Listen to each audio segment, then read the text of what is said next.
E estamos de volta com o BBcast, seu podcast de automobilismo e outras nerds. No episódio de hoje vamos falar do GP do Qatar, realizado no Qatar. E aqui comigo está a Débora Santos Almeida. Bem-vinda, Débora. Olá, amigos, sejam bem-vindos a mais este episódio do BBcast. Bom, acho que a pista do Qatar foi bem interessante e ela forneceu uma corrida bem legal, ela entregou. Exatamente, achei uma corrida também bem legal, gostei da pista. Torço que, já que ela vai ficar aqui, repita a dose de corrida boa que foi esse final de semana. Mas antes de prosseguirmos, vamos aos recadinhos do paddock aqui, como sempre, né? Lembrando vocês aí da nossa campanha de financiamento coletivo e contínuo do Apoia-se. Esse financiamento coletivo e contínuo auxilia bastante o Boletim do Paddock. E pelo visto aí, vamos precisar bastante da ajuda de vocês, porque vão ter que fazer mudanças do servidor do Boletim do Paddock do site, porque graças a Deus aí, com todo o trabalho da Débora, a gente está tendo muitos acessos e tem hora que tem picos que o site acaba caindo. Agradeço a todos que têm paciência, avisa a gente aí, porque vai ser uma mudança bem interessante aí para 2022. E também agradecer a todos os nossos apoiadores, e se você ainda não é apoiador, quiser se tornar apoiador, pode acessar o link na descrição do podcast. Se você estiver assistindo pelo YouTube, tem na descrição aí. Se você estiver ouvindo aí pelo Spotify ou outro agregador, tem na descrição do episódio também. Aproveite para poder conhecer também o nosso canal no YouTube, se você está escutando esse podcast por um dos seus agregadores. Lá a gente também fornece vídeos e lives para vocês sobre o mundo da Fórmula 1 e do automobilismo, então passem por lá e também se inscrevam.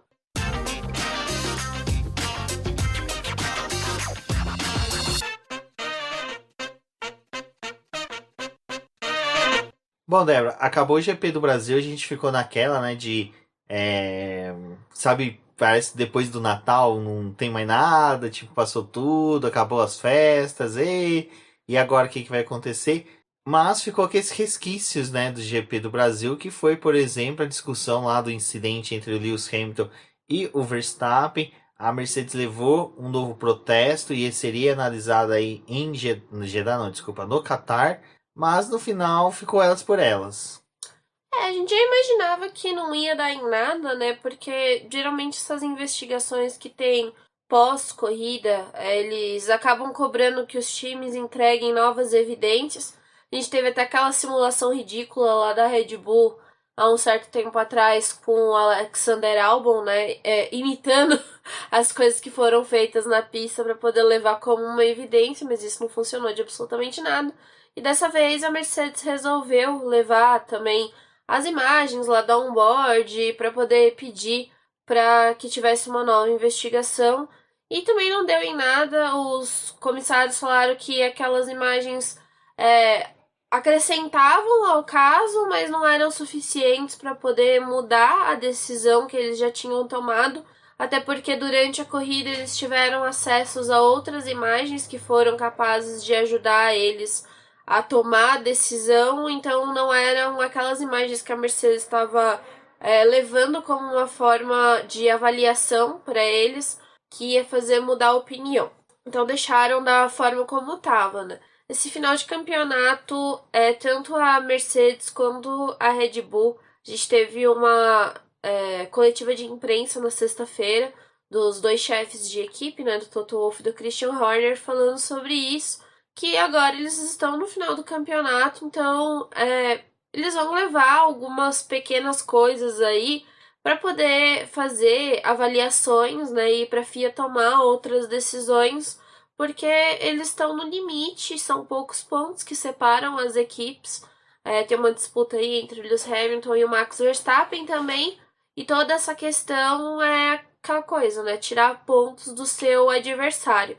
E aí até nessa conversa teve um ponto que foi bem interessante, porque quem acompanha os campeonatos daqui do Brasil, a gente sabe que termina a corrida, algumas equipes que têm um poder aquisitivo maior acabam levando protestos lá para a CBA, e aí a gente tem aquela famosa mudança de decisões da corrida, né? De incidentes que teve, que acaba também mudando um pouco o campeonato. E aí, esse é um dos pontos que foi discutido nessa coletiva, que foi perguntado para os chefes de equipe se nesse momento em que eles estavam tentando retirar pequenas coisas de cada um dos times e ficar levando essas picuinhas lá para a FIA, se isso não ia estimular as equipes menores a fazerem o mesmo, e no final das contas a gente ter a Fórmula 1 virando uma bagunça e terminando a corrida e a gente não sabendo qual é o resultado oficial, porque os times resolveram protestar. E eles falaram, a gente corre o risco disso acontecer, mas geralmente cada um avalia o que tá batalhando no campeonato, o que aquilo ali vai fazer de diferença para eles e decidem levar. Então, por isso que a gente tem algumas investigações que são maiores e que acabam mobilizando outros times, e essas disputas menores entre equipes que estão brigando por algo muito maior no campeonato. Eles não acham que vai dar problema, mas isso é uma questão para a gente poder pensar no futuro, até para a gente não ter problemas de mudanças de resultados de corridas, né? E até mesmo no campeonato por conta dessas pequenas coisas. O que foi interessante de tudo isso foi que, além dessa discussão de retirar pontos, a gente começa a ver muita pressão política e essa pressão política começa a interferir até mesmo no pensamento dos pilotos. Teve o lance dos pilotos comentando, né, sobre o que aconteceria se fosse o Verstappen fosse punido ou não. Alguns falaram, para mim não interessa, outros expressaram sua opinião, como até o Leclerc falou que se o Max não fosse punido, ele mesmo ia mudar a forma dele de condução. Então isso é bem interessante que a gente começa a ver que de uma temporada, um formato que tem de uma temporada pode mexer no futuro da categoria e até mesmo após a decisão da FIA de não punir o Max Verstappen, foi feita uma reunião com o Masi e os pilotos, provavelmente foi alguma coisa em torno de calma pilotos, não é para vocês começarem a ser agressivos porque não vai ter punição. Vai ter punição sim, mas só que quando a gente analisar que deva ter, eu torço piamente aí que as punições que virem a acontecer daqui para frente elas sejam tomadas dentro de um tempo hábil. E isso vai ser interessante que a gente vai comentar sobre isso, da questão do que teve das bandeiras amarelas entre o treino classificatório e a corrida. Mas, já para começar aí falando realmente do final de semana, a gente teve aí a Mercedes dominando no GP do Brasil e a gente pensou que, né, pô, eles provavelmente devem seguir dominando, mas já nos treinos livres chega com a Red Bull liderando o primeiro treino livre, né, Débora? A gente teve a Red Bull conseguindo liderar esse primeiro treino livre, mas a Mercedes também continuou chamando bastante atenção. E a gente sabe que geralmente na sexta-feira os times usam um motor mais velho, que já tem uma certa quilometragem, porque é mais para poder acertar o carro, conhecer a pista. Esse é um circuito completamente novo para as equipes, eles tinham só alguns dados de simulação, mas a simulação é até uma coisa bem interessante, porque eles achavam que as voltas iam ser mais lentas, que tinham outras questões que iam acabar acometendo essas voltas. Quando chega na pista mesmo, a realidade é completamente diferente para os times. Então, a gente ficou naquela tensão para poder saber o que a Mercedes poderia fazer. E só no sábado mesmo, acho que depois da classificação, que o Hamilton acabou falando que não, que ele estava com o motor do GP da Turquia, então isso já tem várias corridas, ele não usou o motor que foi usado no Brasil, e eles estão guardando essa unidade de potência para que ele utilize em Jeddah, principalmente porque tem retas bem importantes, mas também provavelmente para Abu Dhabi, que é aquele momento ali da temporada onde os times costumam usar o seu motor no limite, já que não tem mais corrida dali para frente, eles podem praticamente estourar os seus motores. Bom, Débora, o circuito do Qatar ali, ele foi feito para MotoGP, né? Então ele tem características próprias para MotoGP. Um delas é que eles não têm aqueles salsichões, né? Depois das zebras, ou tipo uma pista, uma área de escape que inicie depois das zebras. Eles têm pequenos degraus que são feitos, até você explicou para mim, que é justamente para não permitir que o piloto da MotoGP, quando caia, ele deslize muito mais pelo área de escape ou que ele se machuque mais. E isso pro carro de Fórmula 1 não foi algo tão bom, porque simplesmente esses degraus acabavam danificando o assoalho do carro e até mesmo, como a gente viu, até alguns bicos que foram quebrados. Asa dianteira, né? Eles tinham explicado que para MotoGP, que nem a gente tem o circuito de Paul Ricard, que eles utilizam aquela tinta para poder frear os carros de Fórmula 1, não funciona muito bem com as motos. Então, como o circuito de Losail, não sei muito bem como se pronuncia, eles utilizam uma coisa que já é mais antiga, mas que funciona principalmente porque as motos corriam lá muito mais tempo antes dos carros chegarem. Então, eles têm ali, depois das zebras, alguns degraus que é usado para poder frear as motos. Então, se o piloto passa por ali, ele tem uma queda, ele não vai se arrastar tanto para o restante da pista.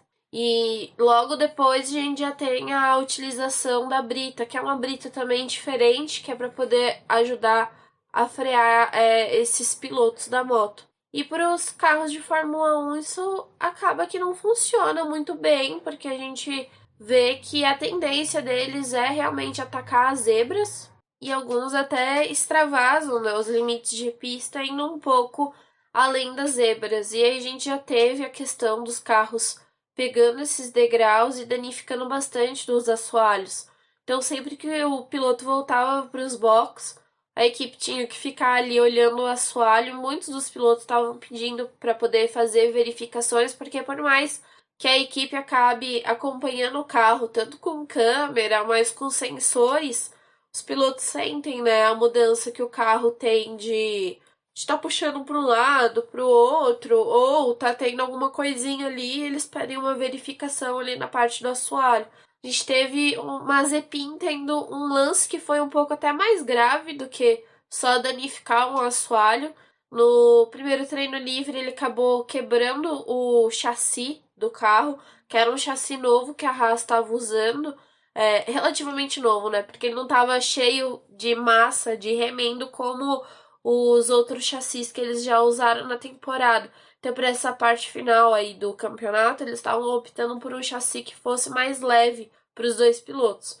E aí o Mazepin teve esse problema, acabou que ele perdeu o segundo treino livre pela troca da Haas, e isso também prejudicou o fim de semana dele. Não é que as pessoas não se importem, né, com o Mazepin, mas é uma questão que poderia ter afetado qualquer um dos outros carros ali, independente se fosse da Haas, poderia ter sido com uma Ferrari, até mesmo com a Mercedes, que está disputando um campeonato. Então é uma questão que eu acho que eles precisam avaliar se esse circuito ainda for utilizado para outras corridas de Fórmula 1, porque algumas pessoas acreditam que provavelmente a gente vai ter a construção de um outro circuito para 2023 que possa abrigar a Fórmula 1 de uma melhor forma. O mais legal de tudo isso foi que a gente teve, né, limitações de pistas. O que aconteceu?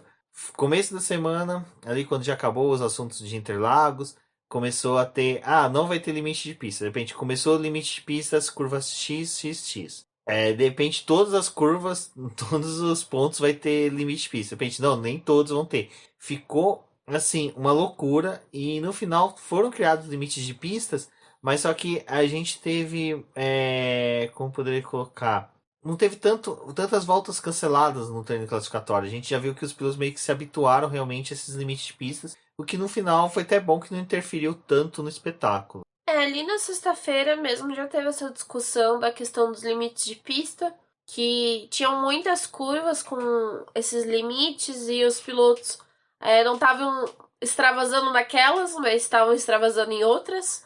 E aí resolveram meio que riscar tudo que tinham decidido e falar: não, vai ter limite de pista na pista inteira agora, ninguém vai passar mais por fora do circuito.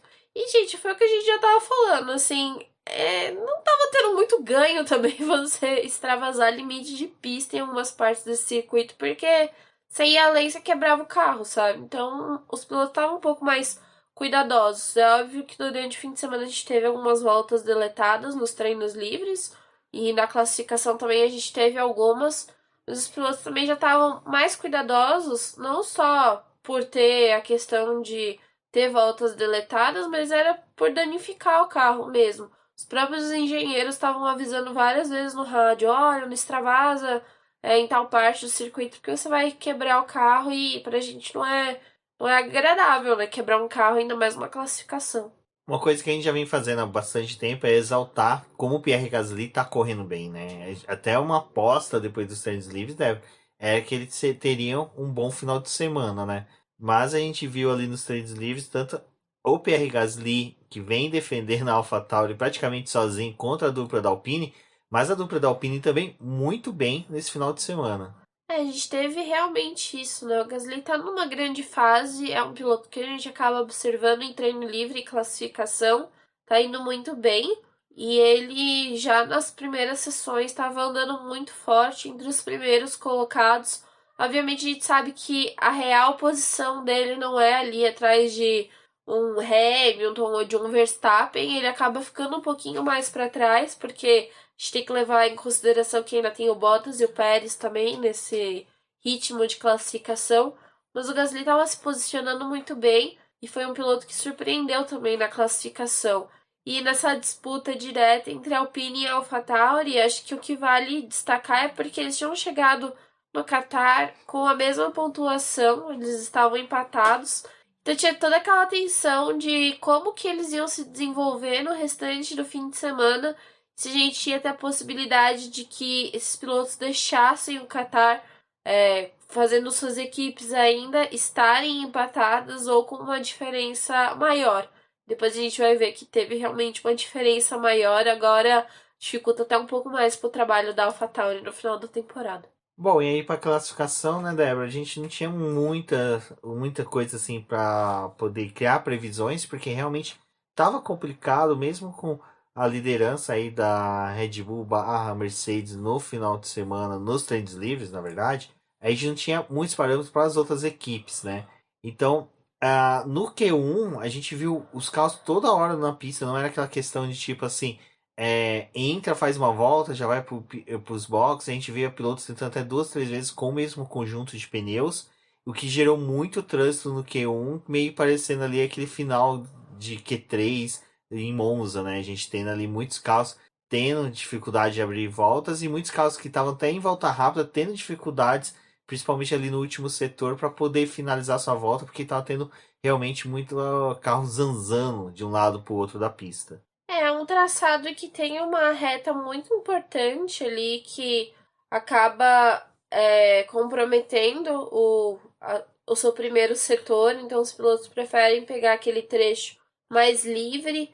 A gente teve durante os treinos livres alguns treinando a questão de dar vácuo para o companheiro de equipe, mas nessa parte da classificação, principalmente no final do Q1, onde tinha muita gente que tava ali com aquela questão de ser pendurado, de poder perder a oportunidade de ir pro Q2. Acho que um dos pilotos que a gente até pode falar um pouco é o próprio Charles Leclerc, que tava com muita dificuldade para poder fazer uma boa classificação. Por mais que a gente soubesse que ele não ia ser eliminado no Q1, tinha chances também dele, de um Sebastian Vettel acaba perdendo espaço ali. E a parte final, onde eles trocaram os pneus de novo, voltaram para a pista, tava muito tumultuada. O pessoal tentando negociar ali naquele trecho final do circuito, na curva 16, para poder abrir uma volta limpa. E fora que, tipo, teve aquela questão de piloto quebrar acordo de cavalheiro, ultrapassar o outro porque tava sem muita paciência para poder esperar um piloto abrir a volta.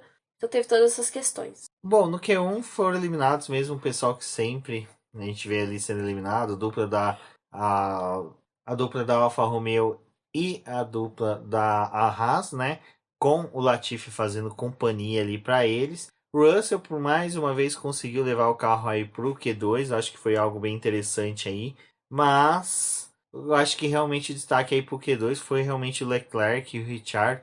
O Leclerc realmente final de semana inteirinho não se encontrou na pista, não conseguiu ter um bom acerto do carro. Até ele mesmo reclamou com a equipe que não sabia mais o que fazer. E assim, é um pouco que pega mesmo você tá numa pista nova, você ter desconhecimento, não ter o acerto, você ter que começar tipo do zero, sabe? Abrir ali a planilhinha do zero da pista para colocar os acertos. Então o Leclerc infelizmente, no final de semana, para a Ferrari não teve um bom desempenho. E Daniel Ricciardo, mais uma vez, apresentou dificuldades aí para a McLaren, mas é aquela coisa que eu já até comentei aqui. Realmente, expectativas aí para a McLaren e para o Daniel Ricciardo para o resto de temporada não temos mais. O Leclerc, ele tava nos treinos livres até andando com o Carlos Sainz em alguns momentos, mas não tava conseguindo ter um bom desempenho aí na classificação. Ele tentou por várias vezes e não conseguiu. E o Sainz ficou responsável por levar a Ferrari para o Q3. Mas acho que um outro piloto também que a gente viu aí dando um problema para sua equipe foi o Sérgio Pérez, que abandonou, né, no Q2, não conseguiu também avançar para a parte final da classificação. E era um piloto que poderia ter ajudado a Red Bull assim, se estivesse mais à frente. Tudo bem que na corrida ele teve um resultado muito bom, mas é aquela coisa, né? Tá na reta final do campeonato, os dois times duelando fortemente. A gente esperava que o Pérez tivesse avançado pro Q3. E tem um detalhe muito legal do Pérez, que o Pérez ele já correu nessa pista. Quando a gente faz aqueles textos para poder contar para vocês a história do circuito, a Denise também fez o texto falando do circuito do Qatar. O Pérez e o Mazepin eram pilotos que tinham corrido no Qatar.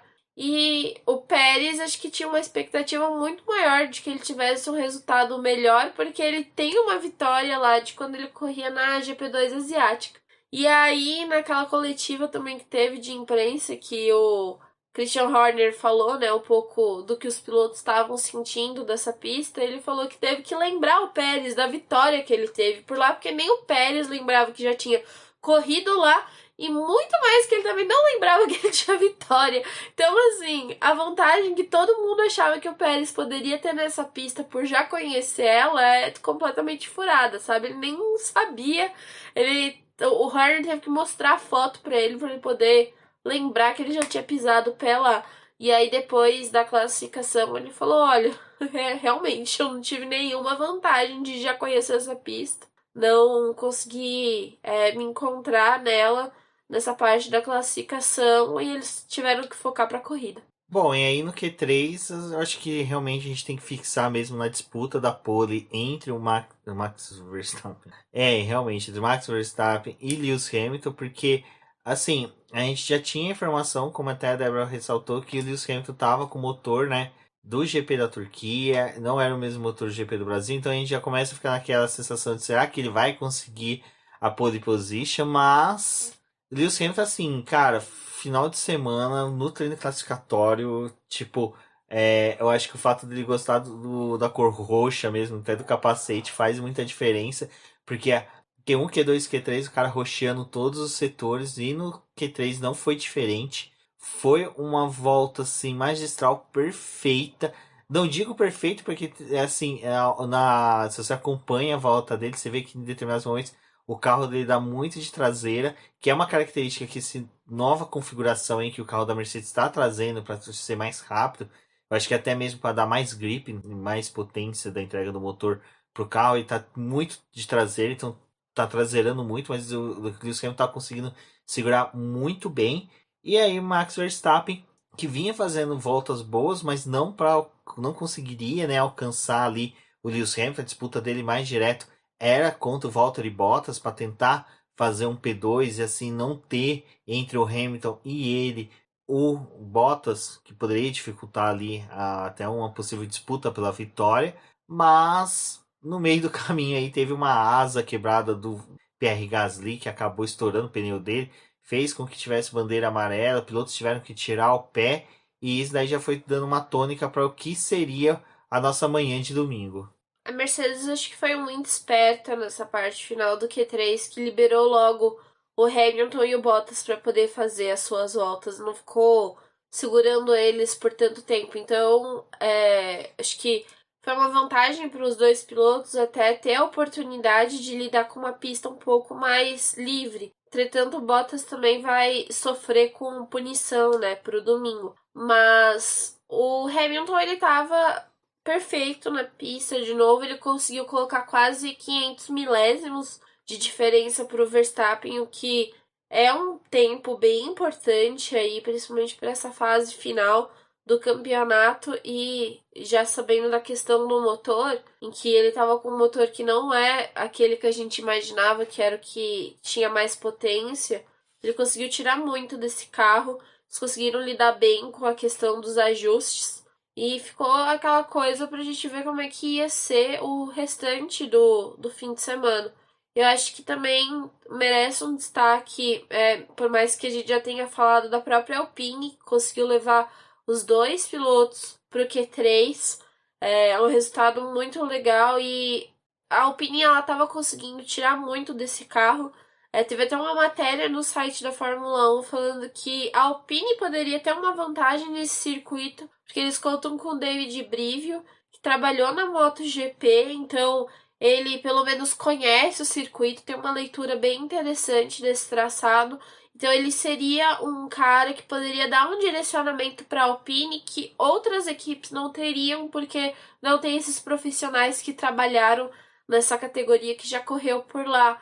Eu não sei o quanto que a Alpine pode dizer que ele teve a participação nesse desempenho, mas o Brivio ele tá ajudando o time, né, desde o começo do ano. Então pode ser que esse resultado que a Alpine teve nesse fim de semana, não só na classificação como na corrida, tenha realmente a ver com um pouco do conhecimento que ele trouxe para a equipe. Esse ponto de conhecimento de pista é muito interessante porque o Fernando Alonso já é um piloto que, cara, desde Bahrein, Abu Dhabi, que são pistas que correm situações áridas, né?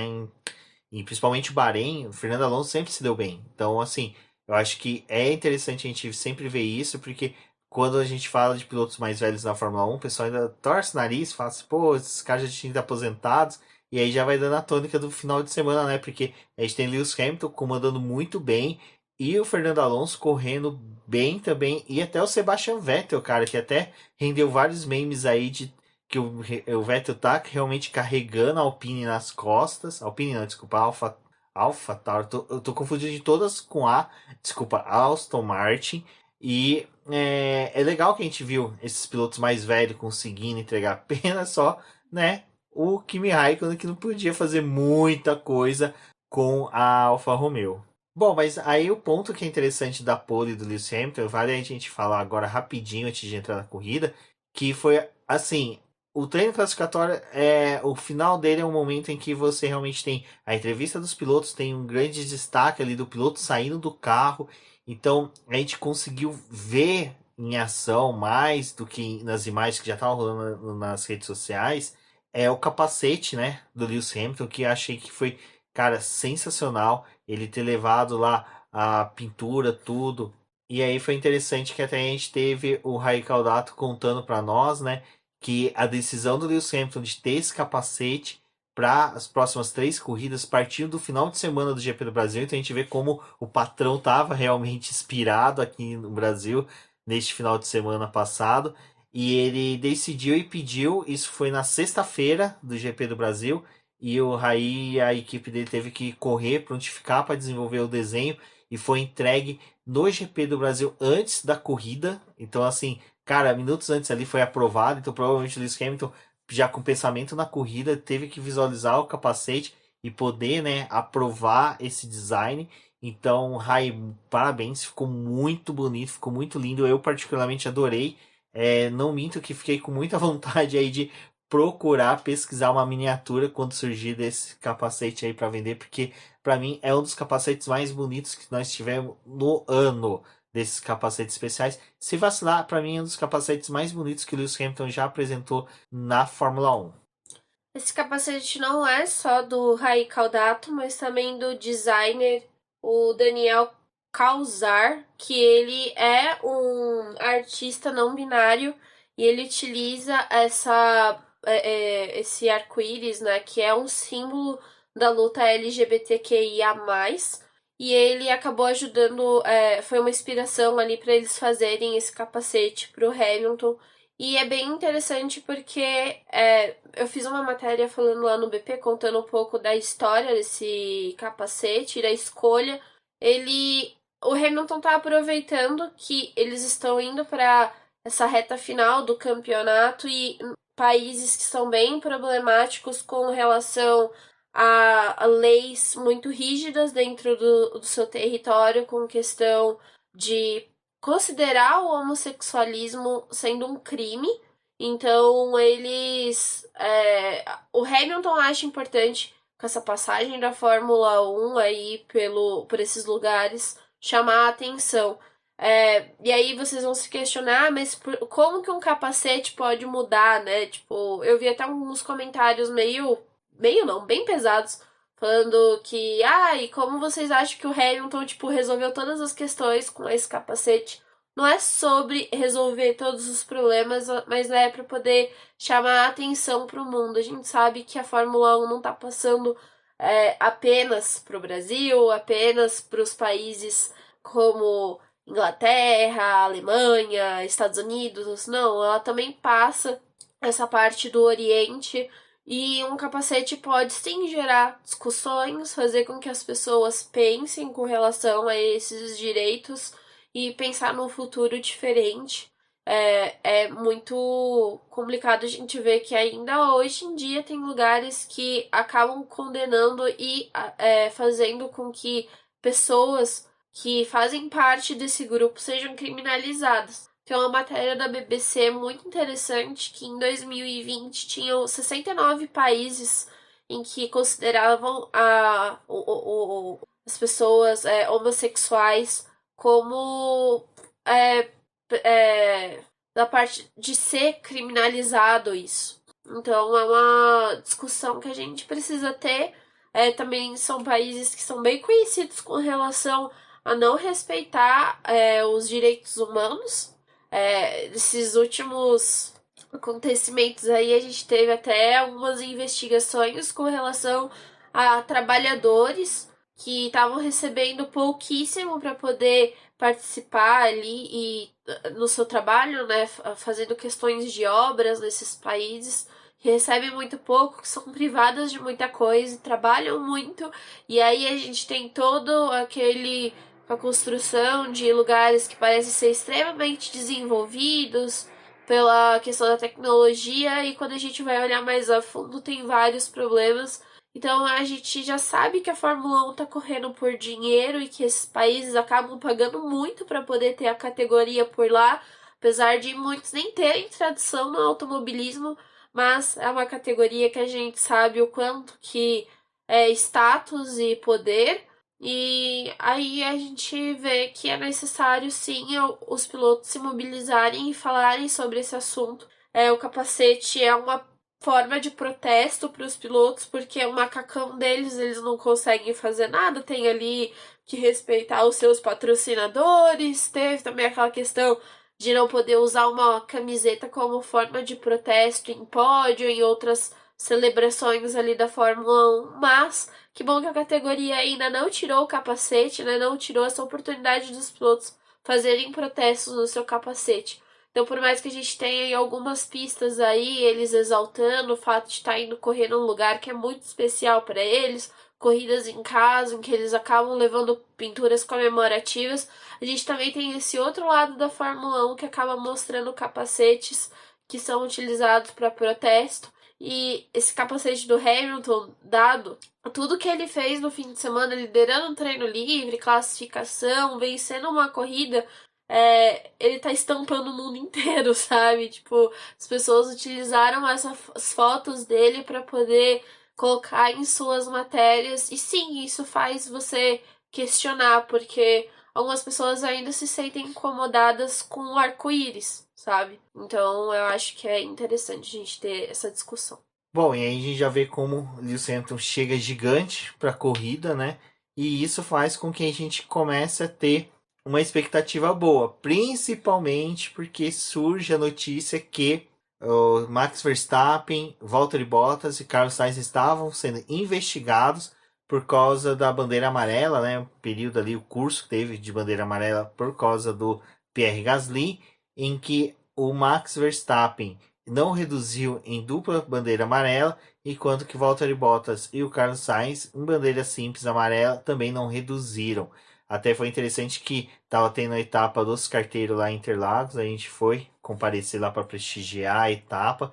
Até parabéns ao Ricardo Bannerman e diretoria, foi uma etapa sensacional, muito bacana. Então você que está ouvindo aí quiser conhecer, mora na Grande São Paulo, no estado de São Paulo, quer conhecer o Campeonato dos Carteiros, tem o link aqui na descrição para vocês poderem acompanhar. Também a gente está sempre postando aí nas nossas mídias sociais quando tiver uma etapa, nossa participação lá. Enfim, lá conversamos bastante sobre isso. Meu temor era sempre de na tentativa de passar o pano para um piloto, outros fossem favorecidos, mas domingo de manhã, quando a gente já levantou, tava a notícia aí que Max Verstappen e Valtteri Bottas foram punidos e Carlos Sainz não. Então, aí já começou a dar uma diferença para a corrida, né? Porque a gente veria também uma corrida movimentada pela recuperação de pista do Bottas e do Max Verstappen. Eles perderam posições. O Verstappen, por ter ignorado a dupla bandeira, foram perda de 5 posições no grid de largada. E a do Bottas foram 3. Então deu essa mudança nas posições deles. O que foi legal porque jogou o Pierre Gasly para segundo lugar e também o Fernando Alonso para terceiro. Então mudou esse grid aí também dessa forma. E aí fica aquela expectativa para poder saber se o Bottas ia ter uma largada boa, se o Verstappen também. Eu acho que tinham várias questões para esse começo de corrida, gera muita expectativa, né? O Hamilton ia conseguir manter a primeira posição, o Gasly, o que ele ia fazer? Ele ia atacar o Hamilton ou ia tentar se defender do Fernando Alonso? O Alonso também a mesma questão, atacar ou tentar se defender de quem estava vindo atrás.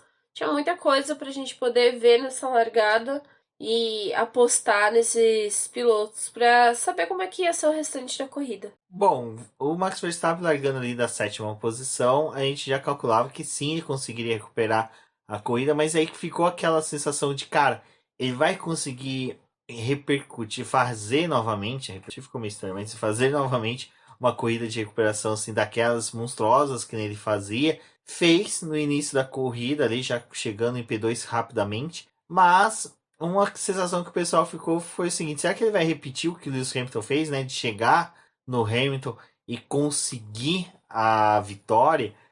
Não foi dessa forma, mas eu acho assim, a corrida de recuperação do Max Verstappen foi uma corrida de recuperação muito bem pensada, mostrou uma certa maturidade do piloto aí holandês, porque ele agora nessa reta de final de campeonato realmente está administrando os pontos que ele tem de vantagem para o Lewis Hamilton, mas é aquela coisa, né?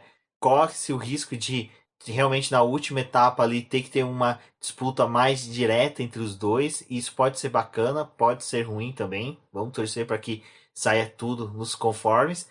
Mas nessa corrida a gente viu realmente o Lewis Hamilton, mesmo com o motor da Turquia ali, disparando, abrindo muita vantagem para o Max Verstappen. O Max Verstappen fazendo uma administração de corrida muito boa. E ele recuperou rápido, né, Débora? Fez ultrapassagens, foi tranquila essa recuperação dele. Mas só que ali atrás a gente começou a ver também uma disputa, assim, uma recuperação que eu acho que foi mais interessante, foi do Sérgio Pérez, né?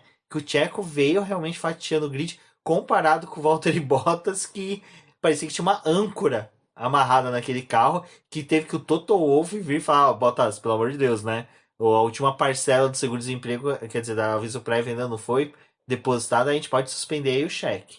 A gente teve o Verstappen largando muito bem, ele terminou a primeira volta já na quarta posição, então os próximos desafios que ele tinha aí pela frente, acho que poderia apresentar mais resistência era o Fernando Alonso, porque já é conhecido aí de ser um piloto que forma uma parede às vezes e dificulta a passagem de outros pilotos, mas em disputa direta com a Alpine ali não tinha muito o que fazer.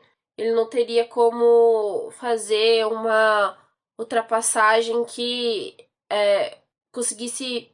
O Alonso não teria como se defender ali de ataques do Max Verstappen, né? Então era uma corrida que a gente sabia que em algum momento o Verstappen, depois de ter feito uma boa largada, poderia sim assumir a segunda posição. Mas o Hamilton estava muito forte e já tinha estabelecido uma distância confortável ali para o Verstappen e até para o próprio Hamilton era uma parte ali de administrar a liderança da corrida, porque chegou um momento ali da corrida mesmo que o Verstappen falou: não tenho mais o que fazer, a gente vai ter que se contentar com esse segundo lugar aqui mesmo, porque eu não vou chegar no Hamilton, não tem mais aonde eu forçar esse carro e fazer algum milagre. Tentaram até em questão de estratégia, mas a Mercedes foi muito sábia em responder prontamente as paradas que o Verstappen fez. Com relação ao Pérez, ele estava fazendo uma corrida até que discreta, de certa forma, porque a transmissão fez o favor de não mostrar a corrida do Pérez. Então a gente acompanhando pelo Lifetime tava vendo que ele tava fazendo ultrapassagens e escalando o grid gradativamente, enquanto o Bottas já teve uma largada ruim, né? Não foi a mesma coisa do Verstappen, pelo menos. Ai, Bottas nem conseguiu segurar a posição que ele largou, entendeu? Então, vamos combinar, né? Não tava ajudando muito, não. E ainda caiu para 11º e ficou lá, estacionado, nem uma âncora mesmo, não fazia nada, tava andando abaixo de 1 segundo, mas não passava ninguém. E aí chegou o motivador Toto Wolff, falou: E aí, Bottas? Vamos fazer a ultrapassagem aí? Você consegue, tá? Aí acho que o Bottas falou: acho que o Bottas foi aquele meme do TikTok, sabe? Quando eu tô na corrida e aí eu lembro que eu tô na corrida e eu tenho que ultrapassar, entendeu? Né? Acho que foi isso que aconteceu ali com o Bottas. Na verdade, ele tá nesse meme no TikTok aí já tem um certo tempo, né? Vamos acordar, Bottas. Falta 2 corridas pra você ir pra Alfa Romeo. E o Bottas, depois ele teve uma reação ali, conseguiu fazer umas ultrapassagens. Tava tendo uma corrida interessante até ter o furo do pneu ali dele que acabou que estragou o restante da corrida dele. Uma chance até de um possível pódio, porque depois ele surgiu ali entre os primeiros e poderia ter até administrado, mas aquele furo do pneu comprometeu a corrida dele completa. Aí a gente pode talvez passar a responsabilidade para a Mercedes, né?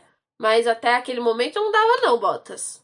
E outra, se não tivesse ali no meio, não tinham feito ele ficar tanto tempo na pista. Então talvez ele tenha uma parcela de culpa aí nesse furo de pneu também.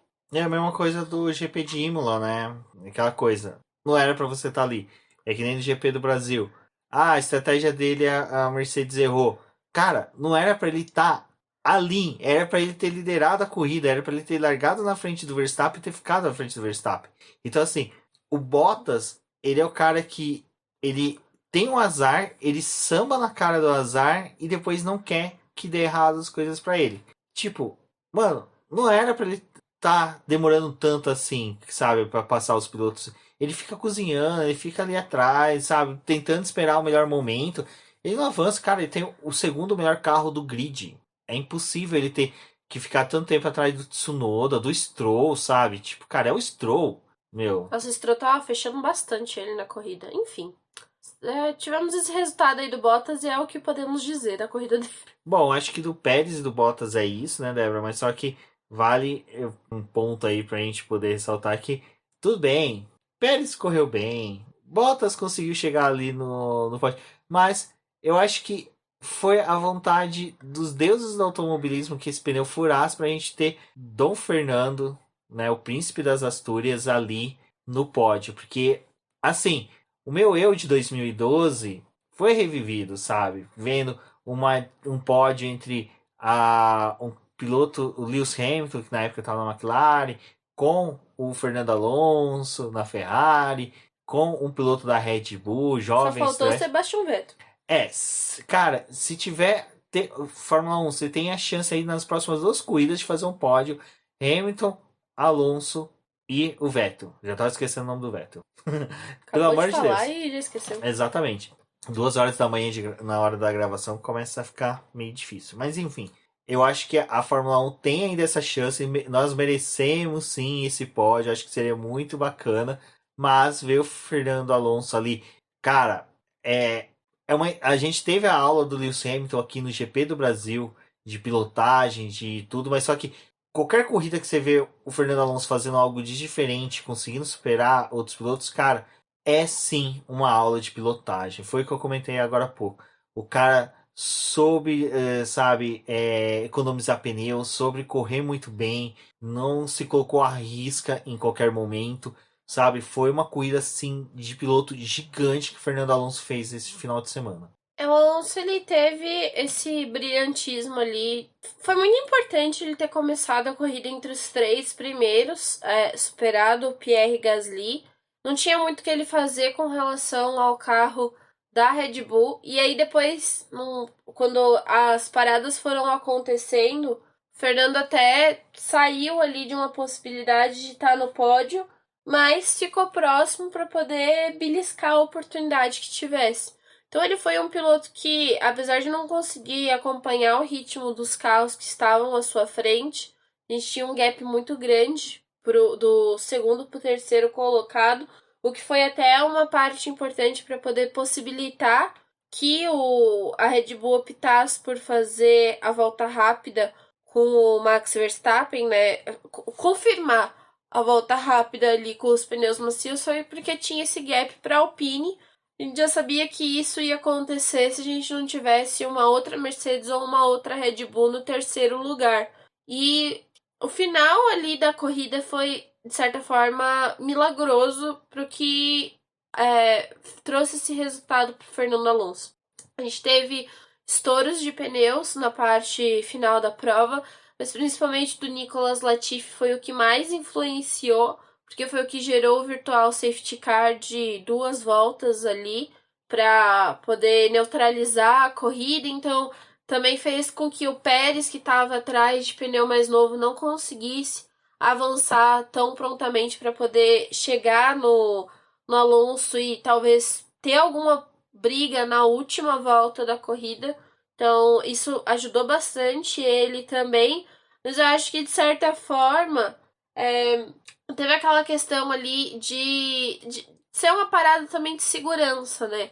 O Pérez parou de novo na volta 41, ele tava de pneu duro. Fernando Alonso conseguiu ir até o final com os pneus duros. Ele foi um dos pilotos que optou por fazer apenas uma parada. E essa segunda parada aí da Red Bull pode ter sido um erro pro Pérez, mas também pode ter salvado a corrida deles de certa forma, porque poderia talvez ser um piloto que ia ter um estouro de pneu e prejudicar o resultado do time. Então a gente nunca vai saber o que poderia ter acontecido se o Pérez tivesse ido até o final e tentado conservar o pódio. Mas foi muito merecido dessa corrida do Alonso, assim, desde o começo estava todo mundo tipo, torcendo para que ele conseguisse sustentar essa posição. Tipo, pelo piloto a gente sabe que ele ia conseguir um bom resultado, mas com relação ao carro, que tem um déficit muito grande, era até difícil dele conseguir conservar esse pódio. O legal do Fernando Alonso foi que ele ainda pediu ajuda para Alpine e falou: avisa pro Stablecoin aí para defender a posição aí e ajudar a gente com. Porque ele foi alertado do Pérez, né? Ter feito um pit stop, tá vindo de pneu mais novo. Que era pro Stablecoin ali invocar os poderes do Lion e poder, né? Sabe, defender a posição como leão, como. O Alonso tava querendo o que ele fez pro Ocon na corrida que o Ocon venceu, entendeu? Tava querendo, cobrou o cheque, sabe? Eu te ajudei, agora você vai ter que me ajudar. Mas o Ocon viu o Pérez e falou: Não, mas o Ocon. passa, Pérez. Não, o Ocon ainda segurou bem. Tadinho. Não, ele tentou. Ele não ia ter que fazer. Era a mesma situação que o Alonso tinha com o Verstappen no começo da corrida, sabe? Tipo, é uma Alpine contra uma Red Bull, sabe? Não vai rolar segurar. Por mais que o Fernando Alonso tenha tentado esticar o carro dele ali no pente para poder ocupar a pista inteira, não funcionou. Não funcionou também pro Ocon, coitado. E, né, nesse destaque tem a disputa, né, entre a Alpine e a AlphaTauri pelos construtores, que elas chegaram empatadas, né? A gente tinha o Pierre Gasly ali que largou em segunda posição, começou a perder posições, que era algo normal, que a gente já previa, porque ia vir carros mais rápido. Né? Mas a AlphaTauri, cara, ela realmente sabe ter pilotos brilhantes, mas não sabe como manter esses pilotos brilhantes na equipe. É mal de Alfa, gente. Olha, foi patético as estratégias dela. Eu acho que assim, jogar pedra às vezes no Tsunoda não é a única solução que o pessoal deve ter. Porque, olha, eu acho que deveria arremessar mais as pedras a favor, na verdade, contra o pessoal da AlphaTauri, que eles destruíram a corrida dos dois pilotos. Não foi assim só e o os dois estavam no top 10, né? Exato, cara. O Tsunoda, cara, lá chega no top 10. Ei, tô no top 10. Não sei o que eu faço aqui, mas eu tô aqui. Aí de repente, não, vem cá, vamos fazer um pit stop totalmente desastroso. Não é um pit stop, desculpa, só formulando, não é um pit stop que foi ruim. Pit stop foi bom. É o momento dos pit stops que foram horrorosos. Eles largaram com um pneu que não ajudava muito, né? Pra poder avançar pro Q3, eles tiveram que começar a corrida de pneus macios, o que colocava eles numa janela de troca muito menor do que contra os competidores que tinham começado com os pneus médios, mas ali quando a gente olha para pilotos que terminaram dentro do top 10, tem o exemplo que foi o Lando Norris e o Sebastian Vettel que estenderam as suas paradas até a volta 25 e a volta 26. Eles conseguiram permanecer um pouco mais de tempo na pista para poder fazer a parada ou optar por uma parada só. Na verdade, os dois iam optar por uma parada só, que a corrida do Norris tem um ponto que a gente já fala com vocês sobre isso. A gente tá falando sobre a AlphaTauri agora. Mas eles optaram por parar dentro da janela de segurança e fazer duas paradas. Estragaram completamente com a corrida do Gasly e do Tsunoda. E eram carros que, assim, já não tinha muito ritmo para poder fazer uma grande prova. Em questão de volta rápida, a AlphaTauri estava muito boa nesse circuito, mas em ritmo de corrida não muito. O que eles poderiam fazer era tentar optar pela coisa que aconteceu aqui no Brasil, por exemplo. De você tentar segurar um outro piloto atrás de você, desgastar o pneu dele e não ter mais como brigar ali com você e vai ter aquele gap que vai ocorrer normalmente. Então acho que era por esse lado que a AlphaTauri poderia ter tentado e até talvez ousar em uma parada só, estendendo esse começo. Mas eles foram nessa de fazer duas paradas, perderam muito tempo em questão de pit stop e arruinaram a corrida dos dois pilotos. E é um ponto bem inadmissível para uma equipe que estava brigando pelo quinto lugar dos construtores e, de certa forma, quando a gente olha para resultados, era para a AlphaTauri ter se consolidado nesse quinto lugar. Obviamente a gente teve o Tsunoda que deveu bastante, mas até esse momento aqui do campeonato, aquela vitória do Ocon não tinha garantido o quinto lugar do campeonato de construtores para a Alpine. Eles ficaram esse certo tempo aí brigando com a AlphaTauri ainda. Teve alguma disputa ali com a Aston Martin, mas a Aston Martin começou a se distanciar muito dessas duas equipes. E a Alpine não tinha se beneficiado só dessa vitória do Ocon. Eles tiveram que ir ao longo dessas últimas corridas que teve, conquistando pontos para poder criar uma gordura. E nem foi suficiente porque, como a gente já relatou, eles empataram no México e aí seguiram empatados no Brasil e foram para o Catar com a possibilidade de ter um desempate, mas era para poder estar alguma coisa mais próxima. Se pode do Fernando Alonso, mas também o quinto lugar do Ocon, meio que destruiu as chances que a AlphaTauri tinha. E a AlphaTauri fez o favor de não pontuar com os pilotos no momento em que estavam os dois carros da Alpine pontuando tão bem. Bom, e aí a gente tá tendo ainda a disputa pela terceira posição do campeonato de construtores. Na verdade, a gente não tá tendo mais, né? Porque já pode entregar pra Ferrari, porque a McLaren não tá reagindo, né? Tá aquele meme do carinha com a vareta cutucando a McLaren, falando, volta, volta que você era antes. Na verdade, cutucando mais o Lando Norris, né? Mas o Lando Norris, assim, realmente, sabe, não tem muito o que explicar. Eu acho que realmente a McLaren fechar a temporada e se reformular para o próximo ano. Mas, pode falar, Léo. Não, o André Saido falou que eles estão bem frustrados que nessas 3 corridas que teve dessa rodada tripla saiu fora do controle deles. Tipo, tudo que eles tinham criado de expectativa para essas 3 provas com relação ao resultado, eles não conseguiram. O Lando Norris teve nessa corrida a melhor oportunidade que tinha para poder conquistar pontos e ajudar a equipe. Porque ele estava dentro do top 10, mas teve um furo do pneu, faltando um pouquinho para a corrida acabar. Quando ele teve aquela parada, ficou meio estranho. Tipo, nossa, a McLaren tá parando por quê, sabe? Tipo, dava para eles terminarem a corrida. Mas o Lando, ele tava com o pneu duro. Foi até preocupante, porque ele fez a parada na volta 49 com o furo do pneu. E o Fernando Alonso tinha parado na volta 23 e foi até 57 de pneu duro. Então o Fernando Alonso também poderia ter sido um piloto a sofrer com furo de pneu aí nessa estratégia de uma parada. Fora o Stroll também, que tava na mesma janela. E o Lando acabou que teve que lidar com esse furo aí, perdeu posições, porque aquele meio ali do pelotão tava muito embolado ainda. Bom, esse negócio dos furos de pneus foi algo assim que realmente prejudicou vários pilotos, que nem o Bottas, o Russell, Latifi e o Norris tiveram furo de pneu. Eu acho que vai muito realmente, tanto de sujeira de pista, como realmente atacar demais as zebras. É, você tem, quando você ataca as zebras e passa para aqueles degraus que eu e a Débora falamos no começo do podcast, que foram feitos para a MotoGP ter redução de velocidade ou o piloto não ser arremessado para o resto, para a área de escape, você tem deformação do pneu e você é uma coisa assim que por sorte, realmente, essa pista do Qatar não deve ficar no calendário.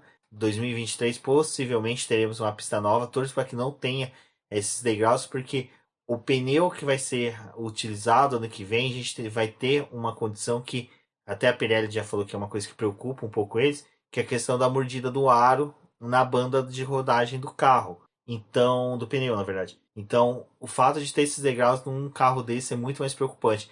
E a gente viu que quase todos os estouros não foi realmente tipo assim de um furo no meio, se fosse alguma coisa, não. É realmente nas laterais, que é justamente onde tem esse contato mais forte com a zebra e com esses degraus. A Mário Isola, depois que a corrida acabou, ele foi questionado sobre esses estouros. Até porque a gente já tinha tido o estouro do Pierre Gasly. O do Gasly teve a questão lá da asa, mas, tipo, não era para um pneu ter estourado daquela forma como estourou também.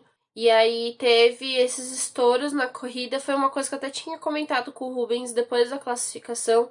O que estava me preocupando durante o fim de semana era estouros de pneu. Não só pela performance do Gasly, mas pelo traçado em si. Tipo, essas características da pista eram bem complicadas. A Pirelli acabou escolhendo os pneus mais duros para poder utilizar nessa corrida. Tanto que no começo eu achei, nossa, tipo, é demais assim você usar esses pneus, mas depois acabou que se confirmou que era a melhor opção, porque a pista é muito abrasiva e tinha um desgaste alto dos compostos. E o Isola acabou falando que o lado esquerdo, que foi aonde a gente teve os estouros da corrida, é o pneu que é o mais estressado durante toda a volta, então ele é o que acaba sofrendo mais. E aí eles recolheram esses pneus para poder fazer uma análise, mas pela primeira vistoria que eles fizeram ali, parece que ele começou a se rachar internamente até ocorrer o estouro, né? O furo para a parte de fora. E pelo que eles analisaram, tipo, o desgaste desses pneus já estavam em praticamente 100%, tipo, da banda de rodagem. Então, quando isso acontece, conforme vão tendo as voltas, aquela camada mais grossa ela vai se desfazendo, porque ela vai sendo degradada pelo contato com o asfalto, e a parte interna do pneu vai ficando mais exposta. Então, por isso que a gente tem a rachadura ali daquela manta que tem por dentro, e isso vai provocando o pneu a ficar mais exposto e ter o estouro.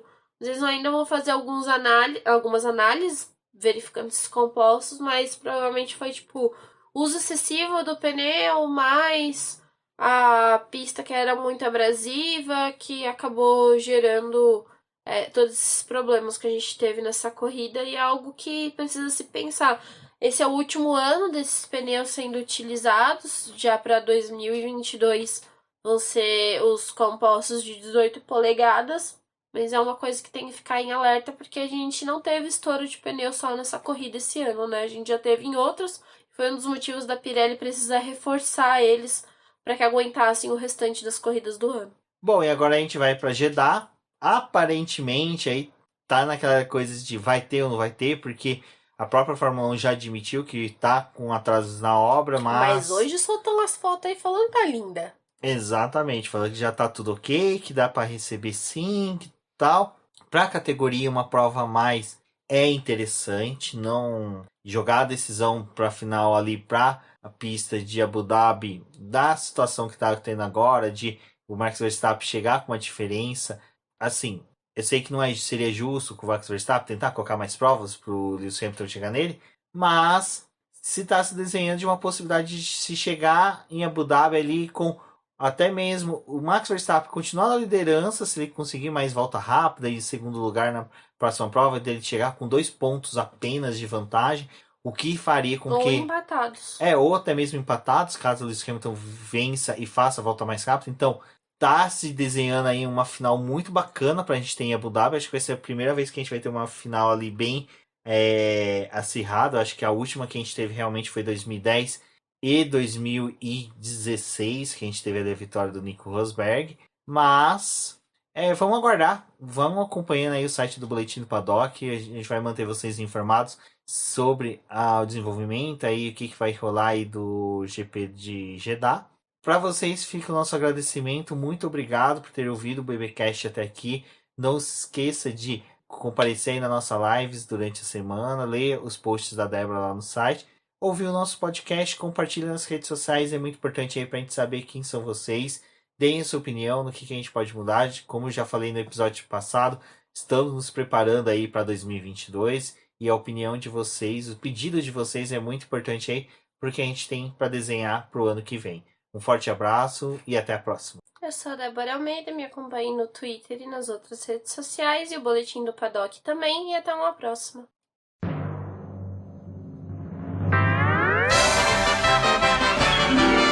E agora vamos agradecer nossos apoiadores, aqueles que auxiliam o Boletim do Paddock através do financiamento coletivo e contínuo do Apoies. E são eles: Ricardo Bannerman, Maia Barbosa, Eliezer Teixeira, Luiz Fex, Arthur Felipe, Rafael Celone, Will Mesquita, Antônio Santos, Rogério Furano, Helena Lisboa, Cássio Machado, Carlos Del Valle, Bruno Vale, Eric Nemes, Bruno Shinozaki, Alberto Xavier, Will Bueno, Ricardo Silva, Beto Corrêa, Fabrício Cavalcante, Arthur Apóstolo, Sérgio Milani, Melquiades Veloso, Micael Souza, Ezequiel Bale, Silney Messi, Rafael Arilho, Rafael Carvalho, Fábio Ramiro, Lauro Vizentim, Maria Ângela, Thaís Costa, Rafael Catelã, Jane Casalec, Carlos Eduardo Valese, Tadeu Alves, Paula Barbosa, Ale Ranieri, Leandro Nogueira, Bianca Mês, André Brolo, Bruno Lima, Ivan Grego, Maicon Tavares, Thalita Santos, Diego Machado, Gabriel Sawaf, João Guilherme, João Rai e Gustavo Frigoto. Muito obrigado a todos aqueles que apoiam o Boletim do Paddock e auxiliam no nosso desenvolvimento e crescimento. E se você quer apoiar também o Boletim do Paddock, entre em contato com a gente através dos nossos perfis oficiais ou acesse o link apoia-se.com/Boletim do Paddock e lá você terá as opções de apoio ao Boletim do Paddock. Um forte abraço e obrigado! Isso é tudo, pessoal!